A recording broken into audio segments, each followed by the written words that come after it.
En tant que société civile, nous nous sommes donné la peine de vérifier un peu sur le terrain qu'est-ce qui bloque.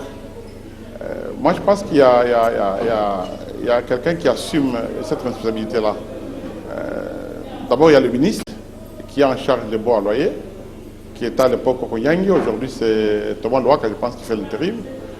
Il y a le secrétaire général, M. Maboulena, qui assume aussi une responsabilité.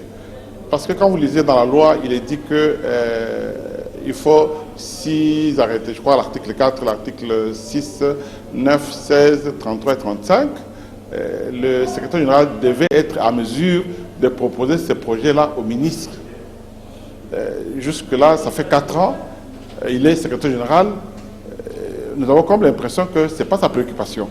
Il pense plutôt à autre chose et il s'intéresse à autre chose qu'au baux à loyer.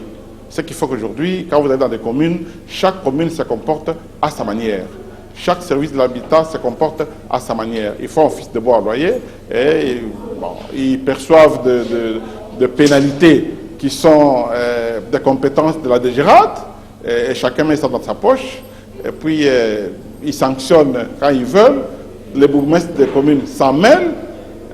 Bref, c'est du méli-mélo. On autour d'une table, on étudie les mécanismes.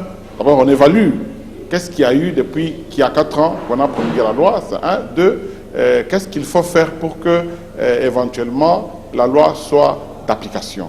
Donc, le problème, c'est à ce niveau-là. Si le secrétaire général peut avoir une bonne initiative, convoquer un cadre de concertation, nous sommes prêts à donner nos points de vue. Quoique n'a jamais fait son travail. Nous avons repris les mêmes demandes auprès de M. Kokonyangi. Lui non plus n'a pas produit son travail.